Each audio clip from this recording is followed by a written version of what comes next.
Hello sa inyo, Sir Bob. Ako si Ronald. Itong kwentong sinend ko sa inyo ay karanasan ng bunso naming kapatid noong bata pa siya.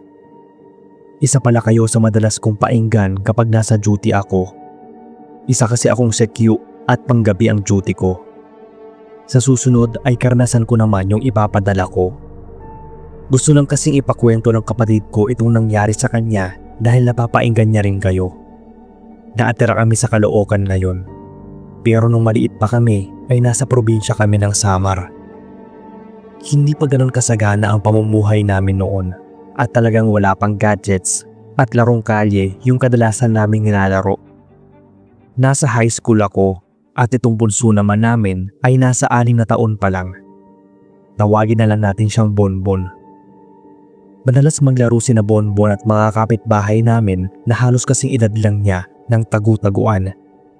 Pero may isang beses na naglalaro sila nang magtatakip silim na. Parang nagkakwentuhan pa noon sina nanay at mga magulang nila kaya hindi napansin na papagabi na. Ako naman ay nasa loob ng bahay at gumagawa ng assignment. Bigla nung nag-brown out kaya biglang nadilim yung paligid. Pero tuloy pa rin ang tawanan at hiyawan ng mga bata sa labas kasama na yung kapatid ko. Nang pauwi na si nanay ay sinabihan niya si Bonbon na pumasok na rin sa loob dahil madilim na nga sa labas. Pero patuloy pa rin sila ng mga kalaro niya kahit na sobrang dilim pa. Medyo maliwanag naman kasi yung buwan. Maya-maya ay may narinig kaming humihiyaw na bata, sabay tawag ng nanay. Nang labasin namin ay si Bonbon pala yon at naasalampak na siya sa lupa. Magtatago raw sana siya sa may mataas na halaman nang bigla na lang daw may dumaan sa uluhan niya na napakalaking ibon. Nakita din daw yun ng ibang mga kalaro niya at agad na nagtakbuhan papasok ng bahay nila. Hindi agad nakakilo si Bonbon noon at nanatiling nakasalampak sa lupa. Buti raw at nakailag siya dahil narinig daw niya na may malakas sa pagaspas ng pakpak na papalapit sa kanya. Buti na lang din at maliit si Bonbon. Konting yuko lang niya ay hindi na siya madadagit. Pero iyak siya ng iyak dahil nakita daw niya pagkatingala niya ang napakalaking ibon na parang paniki. Talagang dadagitin daw siya noon kung hindi siya agad nakayuko. Napagalitan pa siya ni nanay dahil pinapapasok na siya sa bahay ay hindi pa rin siya natigil sa paglalaro. Nung mga sandaling yun ay siya na lang pala ang naiwang mag-isa doon sa labas. Kaya grabe yung takot niya at nilagnat pa nga siya kinagabihan. Nang papatulog na kami, nakarinig kami ng malakas sa kalabog sa bubong. Sabi ni tatay, baka pusa lang daw yon, kaya hinayaan na lang muna namin. Pero maya-maya lang ay may kumakaluskos na sa bubong namin. Gawa naman sa pawid ang bubong at medyo maingay yon dahil sa mga kaluskos. Pero hindi na yon gawa ng pusa dahil parang sisirain na niya yung bubong namin. Isa pa, maingay kapag pusa ang may gawa doon. Tiyak, lilikha talaga ng ingay yung pusa pag may ginagawa itong kung ano sa bubong. Pero yung kung ano mang nilalang yon, tahimik lang na kumakaluskos. Sabi ni nanay, mukhang iba na raw ang nasa bubungan namin. Kaya nilabas na yon ni tatay para tingnan. Ganoon na lang daw yung pagtaasa ng balahibo ni tatay nang makita ang isang nilalang sa taas ng bubong namin. Nakabuka pa raw yung malapad na mga pakpak nito na kitang-kita niya dahil sa liwanag ng buwan. Mabilis daw itong lumipad ng pailawan ni tatay. Kaya hindi bumababa yung lagnat ni Bonbon dahil inaaswang na siya. Nagbudbud kami ng asin noon sa palibot ng bahay at kumuha rin ng dahon ng sili si tatay at itinapal sa noo at tiyan ni Bonbon. Pagkatapos noon ay medyo umayos na yung pairamdam niya. Binanyusan siya ng langis na nanay sa buong katawan at tinabihan ng luya sa higaan. Hindi pa nakontento si tatay at nagsaboy siya ng asin sa bubungan namin. Hindi naman na bumalik yung malaking ibon na yon. Pero sabi ng kapatid ko, simula nang mangyari yon, pakiramdam niya ay parang laging may naamasid sa kanya.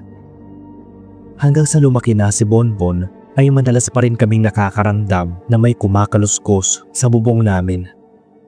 Pero nawawala din yon kapag nilalabas si tatay at sinasabuyan ng asin ang bubong. Kinalaunan ay hindi na bumalik yung malaking ibon na yon. Napapabalita sa kabilang bayan na may nakakita doon sa malaking ibon. Di namin alam kung normal na ibon lang yon o totoong aswang na gustong biktimahin yung kapatid ko. Ito lang muna yung kwento ng kapatid ko, sir. Gaya ng sabi ko, sa susunod ay kukwento ko naman yung na-experience ko. Tuloy lang sa pag-upload ng mga istorya at palagi akong makikinig habang naka-duty.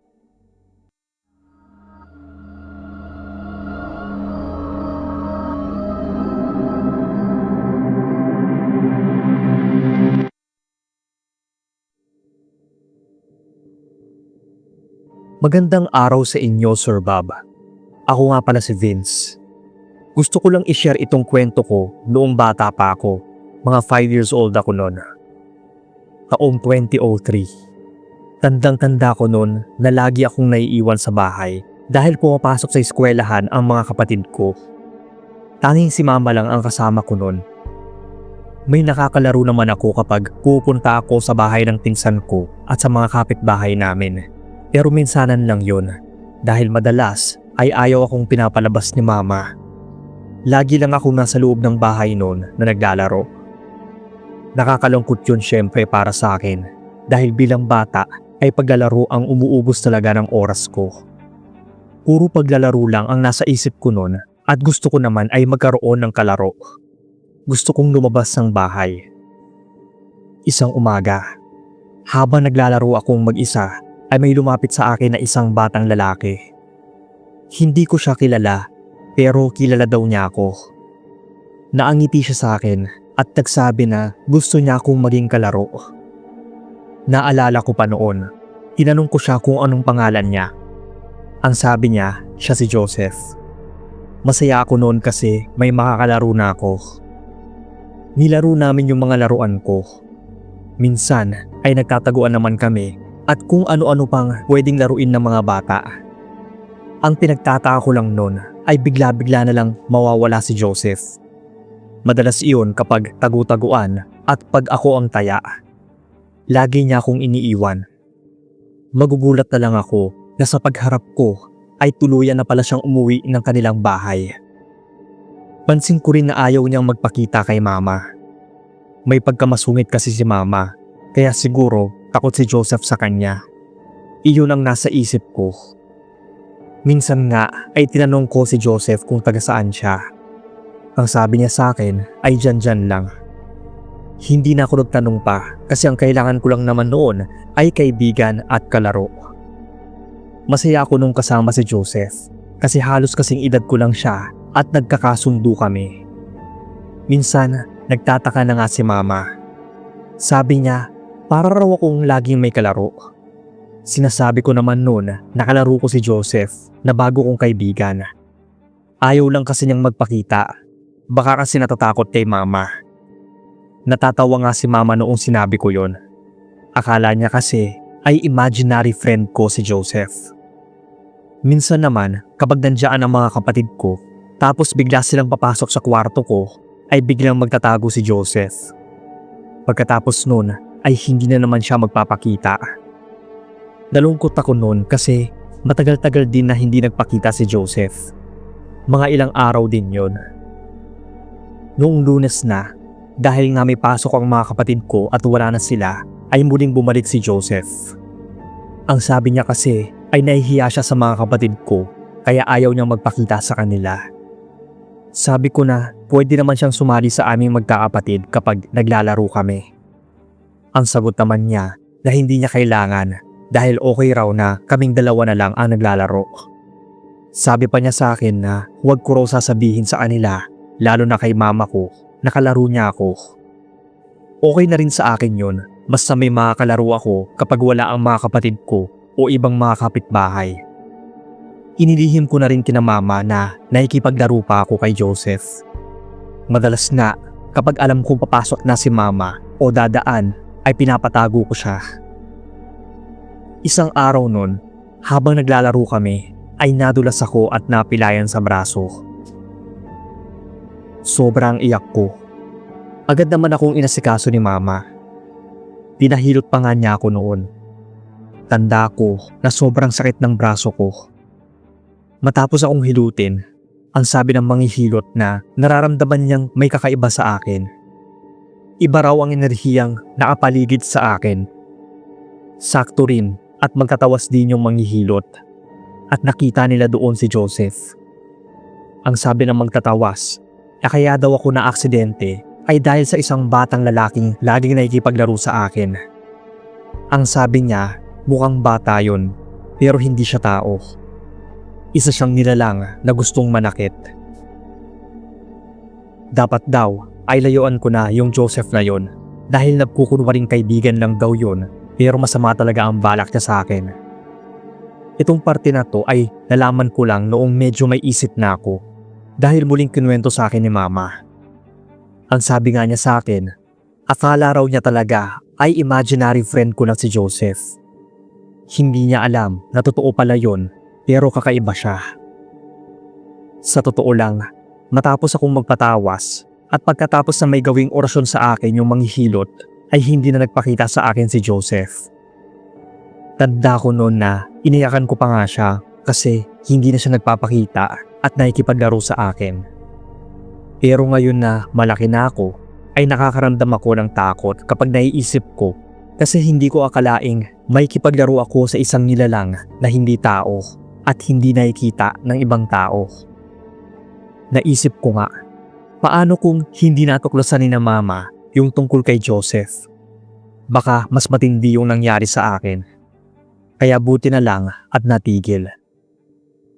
Baka nagtataka kayo kung bakit tandang-tanda ko pa ang bawat detalye ng nangyari sa akin nung bata ako. Nakwento ko siya kina mama noong bata pa ako at naikwento nila sa akin ang mga iyon nung nagkaisip na ako. Pero ang totoo, hindi kasi siya talaga parang nawala, kaya hindi ko rin siya nakalimutan. Para bang nararamdaman ko siya kapag nandun ako sa bahay. Pero ngayon ay may sarili na akong pamilya. Kaya minsana na lang akong maadalaw kina mama. Hanggang dito na lang po ang kwento. Sana ay magustuhan ninyo.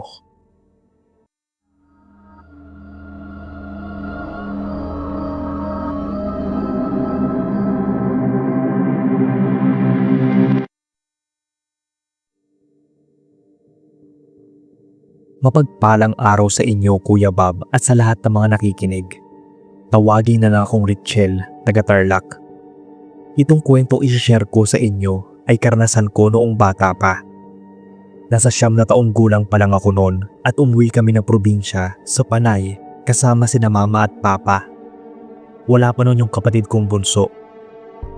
Namatay yung lola ko na nanay ni papa, kaya first time kong makapagbakasyon noon sa kanila. Noong maliit pa kasi ako ay si papa lang yung madalas na umuwi. Kaya tuwang-tuwa ako na makikita ko na rin yung mga pinsan ko at ibang kamag-anak. Nakaburol na si lola nang dumating kami. Ika-4 na araw na yata yon. Yung ibang parte pala ng kwento ko ay kinuwento lang din sa akin ni mama dahil may mga pangyayari na hindi na malinaw sa alaala ko. Pagdating pa lang namin noon, sinalubong na ako ng mga pinsan ko na halos mga kaedaran ko rin. Agad nila akong niyayang maglaro. Siyempre tuwang-tuwa ako, hindi na nga ako nakasilip sa ataol ni lola. Noong una ay naglaro kami sa isang silid ng bahay-bahayan. Doon pa lang, Kuya Bob, ay nakaranas na ako ng kababalaghan. Palagi na kapag naaalala ko yon, pinaninindigan ako ng balahibo. Naiwan ako noon sa silid dahil may pinagkukuha sila sa kabilang silid na mga gagamitin namin sa laro. Siyempre hindi ko abisado yung buong bahay, kaya nanatili lang ako doon. Malaki kasi ang bahay na may 2 palapag. Yari yun sa tabla na parang panahon pa ng mga Kastila yung pagkakayari. Naasalampak ako sa sahig na nakaharap sa may pintuan. Hinihintay ko yung mga pinsan ko na di ko alam na nung mga oras na yon, pinapaligo na pala sila ng mga magulang nila. May napansin akong dumaan sa pintuan. Ang natatandaan ko, para yung matanda na nakabestida ng mahaba. Mabilis lang yung dumaan na parang hindi nga sumasayad yung mga paa sa sahig dahil wala akong narinig noon ng mga yabag. Kaya mabilis akong tumayo at sinundan kung sino yon. Pero hindi ko na naabutan. Narinig ko pa na tinawag ako ni Mama. Kakain na raw kami. Kinagabihan, abala si na Mama sa pag-estima ng mga bisita. Andun ulit kami sa taas, sa silid na gagamitin namin ni na Mama. Doon kami maglalaro. Nagkahiyaan kami maglaro ng tagu-taguan. Buti na lang at yung sahig sa silid na yon ay semento. Hindi gaanong maingay kapag nagtatakbuhan kami. Nasa 6 kami na naglalaro at 5 taon yung pinakabata sa amin. Yun ang palagi kong hila-hila. Parang nasabik ako sa kapatid, kaya kinatuwaan ko talaga yung pinsan kong yon na itago na lang natin sa pangalang Janjan. Nang magtataguan kami, sinama ko siya kung saan ako magtatago. Pumasok ako sa isang silid na hindi ko alam kung sino doon ang natutulog. Hila-hila ko si Janjan. Tandang-tanda ko noon na may sumitsit sa akin at sumenyas na doon kami magtago sa may cabinet. Kaya mabilis kami nagtago doon ni Janjan. Pinatahimik ko siya para hindi kami matuntun. Halos hindi kami gumalaw sa loob ng cabinet. Inabot na nga kami ng ilang minuto doon o parang mag-iisang oras na siguro dahil hindi pa rin nila kami nakikita. Laking pasalamat ko doon sa matandang sumenya sa akin na doon magtago. Lumabas na kami ni Janjan at nagtaka ako dahil parang nagkakagulo sa labas. Paglabas ko ng silid na yon ay tumuhay ako sa baba. Nagkakagulo nga sila. Nakita ko si Mama na mangiyak-ngiyak na. Pati yung nanay ni Janjan ay natataranta at mangiyak-ngiyak na rin. Tinawag ko si Mama at sabay-sabay silang napatingala. Doon na napaiyak ng tuluyan si na Mama at mabilis kaming inakyat. Naiiyak na pinagalitan niya ako nun. Saan daw ba kami nagsusuot ni Janjan at halos balik na rin na raw nila yung bahay kakahanap sa amin. Nilibot na raw nila yung bawat silid at kahit saang sulok, ginalugan nila. Pero hindi nila kami makita. Sinabi ko sa kanila na andun lang naman kami sa loob ng cabinet. Hinila pa ako ni Mama at pinatingnan sa kanya yung pinagtaguan namin. Silid daw yun ni Lola at cabinet daw niya yung pinagtaguan namin. Nagulat ako noon at sinabi ko na isang matandang babae yung nagpatago sa amin doon. Nagtaka naman si na Mama dahil wala namang gumagamit ng silid na yon. Sinarado nga daw yon para hindi magalaw yung mga gamit ni Lola. Noon, hindi pa gaano nagsisink in sa utak ko yung nangyari. Pero habang lumalaki ako at lumalawak yung pag-iisip, nakakaramdam na ako ng kilabot sa tuwing naaalala yon. Tinanong ako ni Mama kung nakikita ko ba sa ibaba yung sinasabi kong matanda. Baka daw kaibigan lang yon ni Lola na gustong alalahanin siya. Bumaba kami at hinanap sa mga bisita yung matandang nakita ko. Pero wala doon. Nang hindi sinasadyang mapatingin ako noon sa kabaong ni Lola at sa larawang naapatong doon. Nabigla ako kung bakit mukha nung matandang nakita ko yung nasa larawan. Sinabi ko yun kay Mama at kinilabutan daw siya noon. Sinabihan pa niya ako na huwag maglolo ko ng ganon. Pero pinagpilitan ko sa kanya na yung matandang yun yung nagturo sa amin ng tataguan. Iniba na nila yung usapan at pinatulog na kami. Nang gabing yun, inapoy ako ng lagnat. Hindi naman ako naambunan o naulanan. Andoon lang ako sa bahay buong araw. Nalaman ko nga na pati si Janjan ay inaapoy din ng lagnat.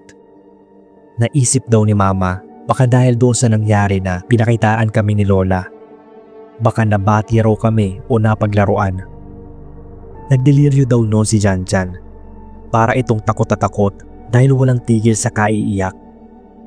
Ako naman ay sinuotan ni Mama ng pulang damit. Medyo humupa na yung lagnat ko nang painumin niya ako ng gamot. Sinabihan ni Mama si Auntie na suotan si Janjan ng pulang damit dahil baka nabati lang din ito ni Lola. Kaso wala siyang dalang pulang damit nun. At parang hindi din ito naniniwala sa mga pamahiin. Kaya dinala si Janjan sa ospital ng alanganing oras. Kumalma naman daw ito nang mapainom ng gamot. Pag uwi nila ng bahay, sa pagtataka, Muling nilagnat ng mataas si Janjan. Nag-iiyak ulit ito. Si Mama Ray naghanap daw ng paraan para gumaling. Nang hiram ito ng damit na kulay pula sa mga pinsan namin. Sa gulat daw ni Auntie ay humupa na yung lagnat ng anak niya at natigil na rin sa pag-iiyak. Pinagbawalan na kami noon na maglaro sa mga silid, lalo na pagtagu-taguan. Buti daw at nakalabas pa kami ng cabinet ni Lola. Hindi daw talaga mawala sa isip ni Mama noon na ilang beses nilang binuksan yung cabinet pero hindi nila kami nakita. Inilawan pa raw nila ng flashlight yung loob at tinalungkat. Kaya ganoon na lang ang kilabot na naramdaman nila nang sabihin ko andoon lang kami at si Lola nga yung nagturo sa amin na doon magtago. Siguro nga may ginawa si Lola para hindi kami makita. Mapaglaro talaga. Nakakakilabot. Masaya lang din siguro siya na makitang magkakasama naglalaro yung mga apo niya. Kwento ni Papa na paborito din daw nilang laruin yung tagu-taguan nung mga bata pa sila. At palagi ay si Lola ang taya.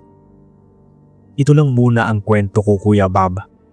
May iba pa akong kwento sa susunod. God bless sa inyo.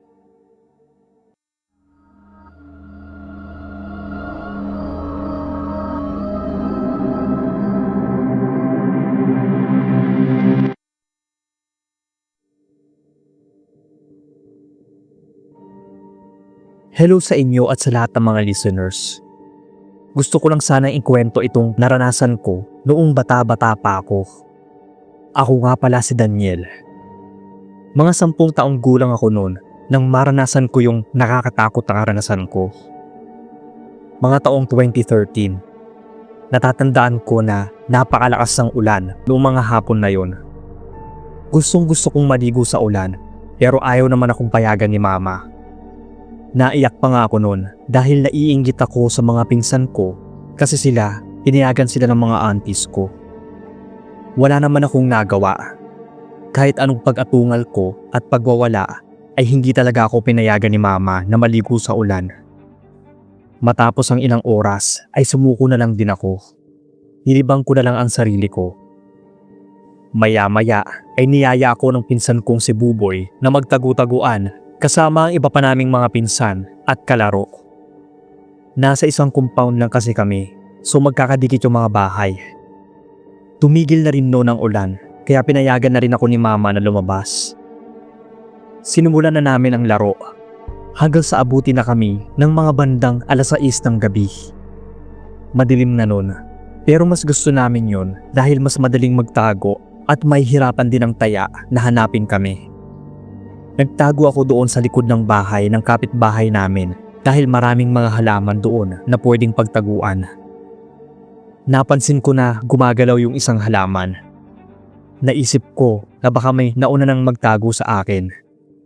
Hindi ko na rin sinilip at hindi ko na naitanong kung sino siya kasi baka marinig pa kami ng taya at mauna pa kaming mahuli. Nagtago na rin ako noon. Hirap na hirap silang hanapin ako.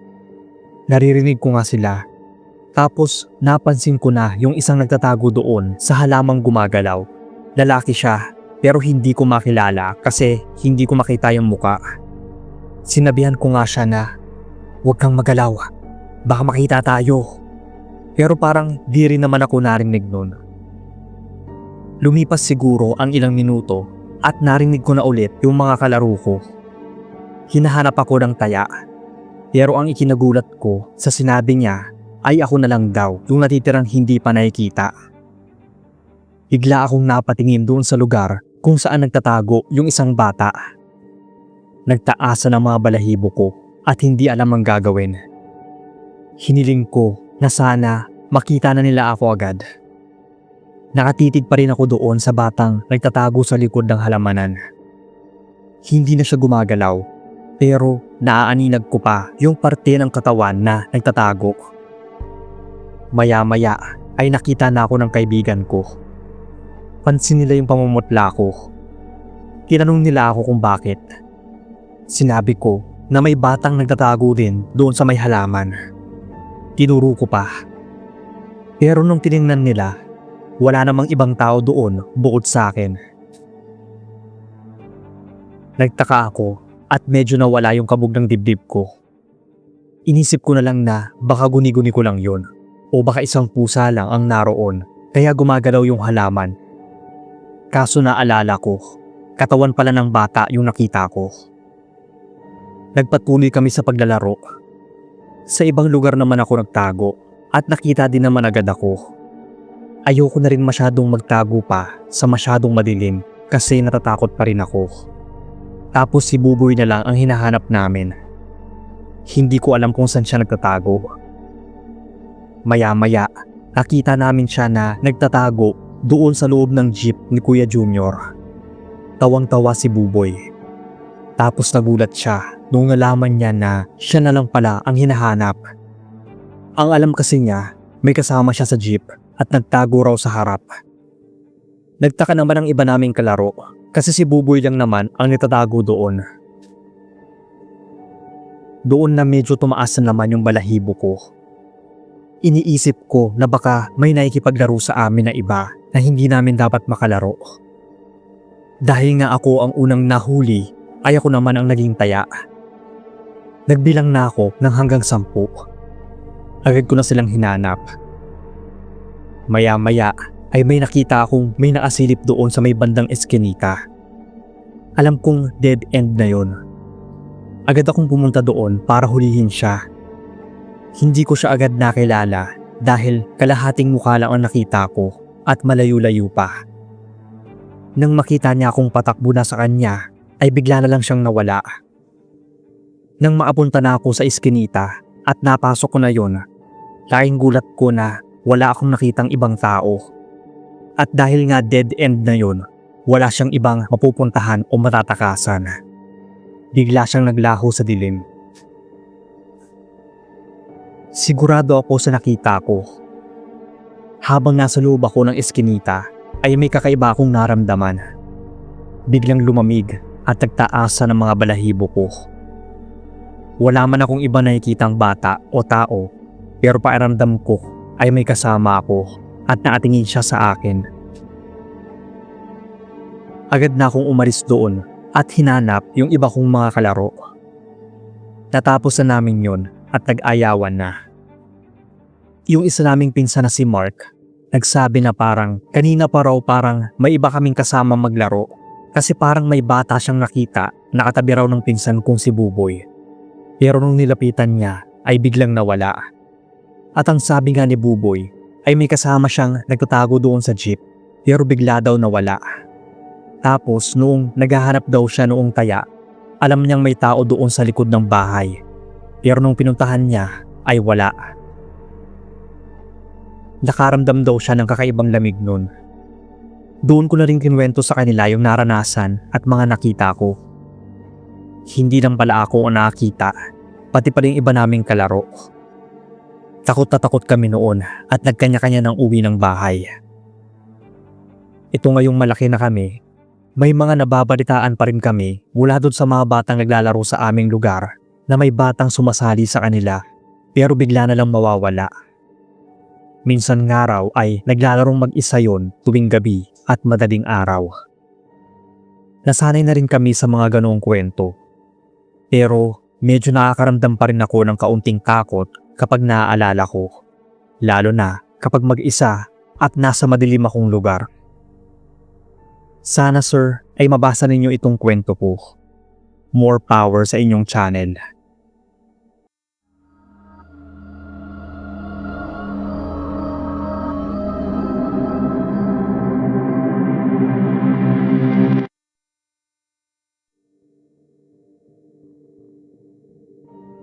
Magandang gabi sa inyo Sir Bob at sa lahat. Tawagin niyo na lang akong Meryl, taga Iloilo. Madalas ko pong mapainggan ang mga kwento nyo kapag nag-grocery ako dito sa isang tindahan sa amin. Nakakatuwa na pinapainggan kayo ng ilang mga nagbabantay dito sa grocery. May isa akong kaibigan doon at siya nagsabi na pwede akong magpadala na experience ko sa channel nyo. Mahilig din po ako magsulat kaya sinubukan kong mabuo itong kwento ko. Sana ay mapansin nyo at ma-narrate sa inyong channel. Thank you in advance. Itong kwento ay nangyari noong nag-aaral pa lang ako sa high school. Kasama ang ilang mga kaklase ko ay napagpasyahan naming pumunta sa beach resort at inabot kami ng gabi doon. Hindi na namin namalayan ang oras at 6:00 na pala. Nagpaalam noon yung isang kaklase namin na iihi. May CR naman kasi doon malapit at hindi na siya nagpasama. Kaya ang ginawa naming naiwan sa labas ay nagtago. Paglabas niya ng CR ay nagsisisigaw na siyang tumawag sa amin. Hindi talaga kami lumalabas hanggat hindi siya umiiyak sa takot. Ang totoo, andoon lang naman kami nakapalibot sa kanya.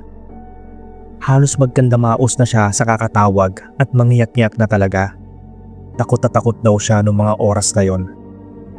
Pigil naman yung mga tawa namin dahil kitang-kita namin na natataranta na siya kung saan pupunta. Humihikbi na nga siya nang magpa siya kaming gulatin siya. Napahiyaw at nagpalupasay pa nga siya sa buhangin at umiyak ng umiyak. Panay mura niya sa amin noon at kami naman ay panay tawa. Pinagkukurot at pinaghampas niya kami sa balikat. Mga siraulo daw kami. Sobrang ingay namin noon habang nagtatawanan. Hindi kasi talaga niya kami makitang nagtatago sa mga haliging nandoon sa lumang cottage. Tawa kami ng tawa dahil para na siyang mapapraning sa takot. Hanggang sa makarinig na lang kami ng pag-iyak ng bata sa may di kalayuan. Kaya bigla kaming tumahimik at nagpa siyang umuwi na. Bali 4 na motor yung dala namin at tig-isa ng angkas. Madilim na talaga nung umuwi kami. Yung dadaanan pa namin palabas ng resort ay puro kakahuyan. Bigla namang nawala yung pag-iyak kaya inakala naming nanggaling lang yon sa ilang bahay na malapit sa resort. Maraming kawayan na nagsasayawan sa gilid ng daan noong mga oras na yon.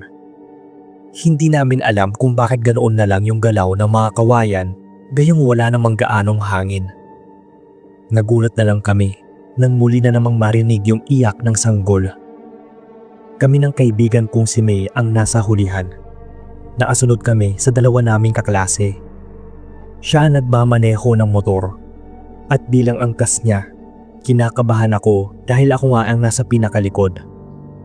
Malayo na yung agwat sa amin ng dalawang motor kaya kaming 4 na lang yung nakarinig ng iyak ng sanggol. Agad akong kinilabutan dahil parang kakaiba yung boses nun. Pero huminto pa rin kaming 4 para hanapin kung saan nanggagaling yung iyak. Walang kabahay-bahay sa bahaging yon ng daan. Talagang puro kawayan lang sa magkabilang daan kaya nakapagtataka. Patuloy pa rin sa pag-iyak ang sanggol, kaya paikot-ikot kami naghanap kung saan yon. Nangaalis na sana kami, biglang nagsabi itong isang kasama namin na baka tiyanak daw yon. Bigla namang tumigil yung pag-iyak, pero ganoon na lang yung naramdaman naming kilabot. Nang mailawan namin doon sa pinanggalingan naming daan, may nakahiga na doong kawayan na nakaharang sa daan at sa ibabaw ng kawayang yon, may naatungtong na parang isang babaeng naayuko. Umiiyak yun ng parang sa isang sanggol. Talagang napaatras kami at tatarantang pinatakbo ng kaibigan ko yung motor palayo sa babaeng yun. Halos mangyak-ngyak nga kami sa takot. Yung iyak ng sanggol na narinig namin ay unti-unting napalitan ng pagnguynggoy ng isang babae. Nakakapangilabot dahil kahit malayo na kami doon, nadidinig pa rin namin yung pagnguynggoy ng nilalang. Nagtaka pa yung ibang kasamahan namin kung bakit ang tagal daw namin. Paano ba naman sa dinadaanan namin, halos ang pasin na kami ng naggagalawang kawayan. Parang may mabigat na bagay na dumadagan doon para maghigaan ang mga yon. Buti na lang at nalampasan namin bago pa kami maharangan. Naghihiyawan na kami sa takot. Pasalamat na lang kami at nakaalis kami doon nang walang masamang nangyari. Pero yung takot namin ng mga oras na yon ay di matawaran. Pagdating sa bahay, dahil ang bahay namin yung unang madadaanan, napag-usapan namin kung anong klaseng nilalang yung nakita namin. Sobrang nakakatakot lalo na yung boses nung magsimula na itong ngumungoy. Sabi ng isa naming kasama ay aswang daw yon na nagkukunwaring sanggol para makuha yung atensyon ng dumadaan. Kung sakali daw na binalikan namin yon, o di kaya nilapitan, baka nabiktima na kami. Sa susunod daw, kapag nakarinig kami ng iyak ng sanggol na wala ng kabahayan, ay wag na wag daw naming hanapin ang pinagmulan ng iyak na yon. Meron daw kasing nangyaring binalikan yung lugar na pinanggalingan ng iyak ng sanggol at nagkandaligaw-ligaw sila. Meron namang iba na nagkasakit daw at natulala na lang nang makita yung nilalang na yon na nagpapanggap na sanggol. Buti na lang talaga at hindi naman namin gaanong natingnan ng mabuti yung nilalang at agad kaming umalis. Baka daw nadisgrasya na kami o nasundan pa ng nilalang na yon kung nagkataon. Hanggang dito na lang ang kwento ko, Sir Bob. May ilan pa akong mga kwento na isusulat ko para next time ay maipadala ko sa inyo. More power sa inyong channel.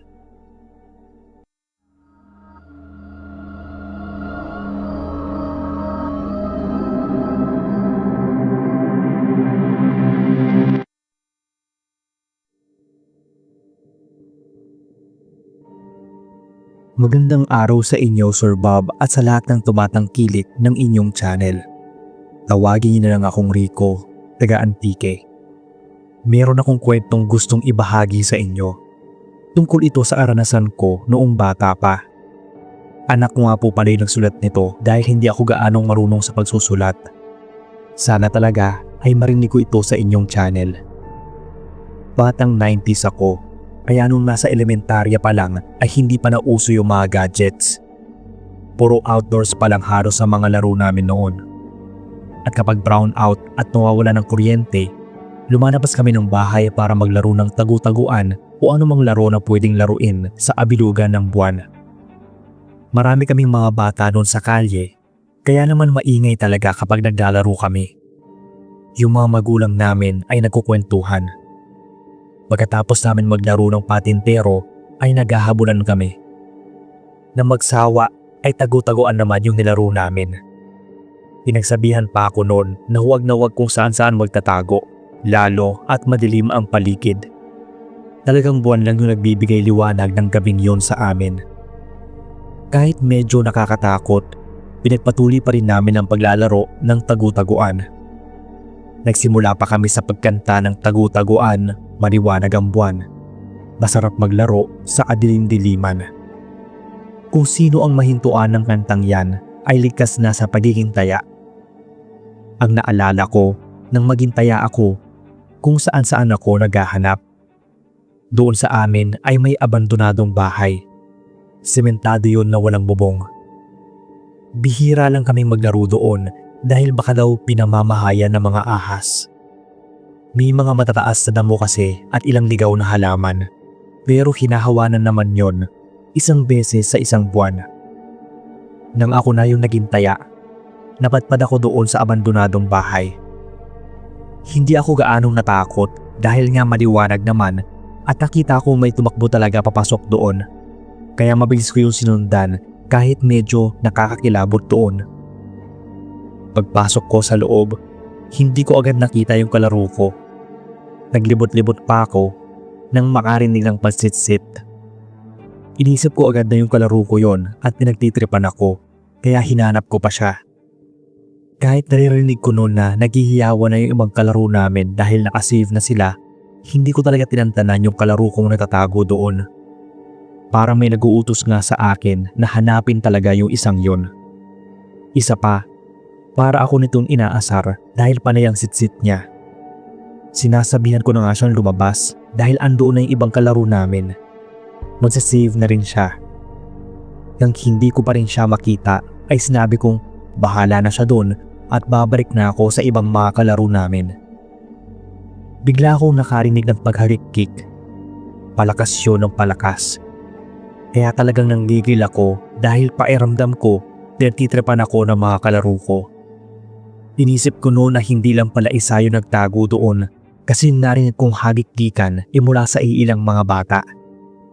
Pero kahit anong hanap ko, hindi ko talaga sila makita. Kaya sinabihan kong lumabas na sila. Ginawa ko lang yon para maaganti sa pangaasar. Pero walang lumabas ni isa. Narinig ko na lang noon na may tumatawag sa akin. Boses ng kalaro ko at sinabi nito na andoon na daw silang lahat. Ako naman daw ang taya. Sa pagtataka ko ay napalingon ako sa abandonadong bahay na yon habang paalis. Nakita ko si nanay na iniilawan ako ng flashlight. Nakatanggap ako ng kurot sa tagiliran. Ano daw yung ginagawa kong mag-isa sa bahay na yon?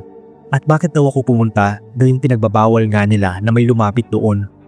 Paano raw kung natuklaw ako ng ahas? Pero sinabi ko kay nanay na may kalaro akong nagtatago doon.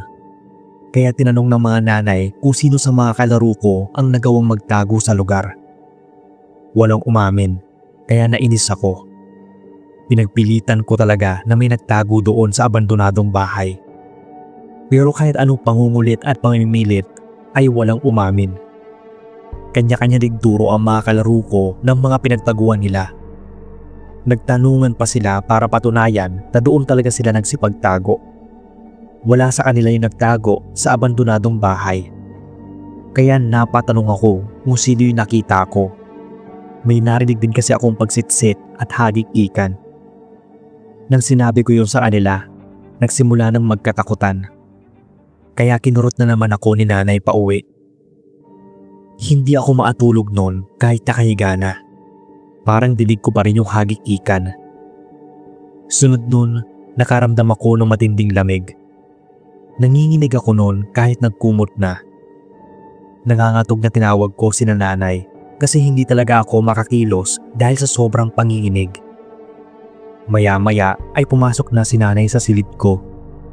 Sinapon niya ako sa noo at agad din niyang tinanggal yung kamay. Sobrang init ko raw. Napapikit na ako noon dahil nagiinit na yung mga mata ko. Pakiramdam ko ay hinang-hina ako at wala na akong lakas para bumangon pa. Sinabihan ako ni nanay na magbihis kung kaya ko pang kumilos. Pero nanatili akong nakahiga noon dahil sa nanlalambot yung mga tuhod ko. Hindi ko alam kung ano yung nangyari sa akin at parang namanhid yung buo kong katawan sa lamig. Doon, parang nablangko na yung utak ko. Para akong nalunod sa malalim na panaginip. Ang kwento sa akin ni nanay, ginising daw niya si tatay para buhatin ako. Pero sa pagtataka ay sobrang bigat ko daw. Maya-maya nun ay nagsasalita na ako ng kung ano-ano. Hindi daw nila maintindihan at bigla na lang daw akong humahagik-gik ng nakakahindik. Natakot daw sila, lalo na nang makita nila na umiiba na yung kulay ng mga mata ko. Mabilis daw akong tinali ni tatay sa higaan. Nawalan daw ako ng malay, kaya nagmamadaling nagtawag ng manggagamot si nanay. Pagdating ng manggagamot ay agad niya akong tinawasan. Marunong din kasi itong magtawas at magbabanaw. Yung pagbawi sa atawang lupa doon sa mga elementong nagnanais na kunin ito. Yun ang ginawa sa akin ng manggagamot. Ang sabi nito kina nanay ay napag-interesan ako ng duwende. Kukunin daw ako ng mga ito dahil nabulabog ko yung lugar nila. Kaya kinailangan nilang mag-alay nun para ibalik yung kaluluwa ko sa katawan. Sinasapian na raw ako ng duwende. At kung patatagalin pa, uulit-ulitin itong papasukin yung katawan ko hanggang sa tuluyan na akong makuha. Nag-ali daw noon ng itim na manok si nanay at sinamahan na rin nila ng iba't ibang bilog na prutas. Kinalaunan, naging maayos na yung pakiramdam ko. Doon nagsisimula pa lang yung pagsabi sa akin, palagi na lang akong nahihina noon at parang may tumatawag palagi sa akin. Ayoko nang maulit pa na makarinig ng hagik-gikan. Talagang kinikilabutan ako. Hanggang dito na lang ang kwento ko, sir.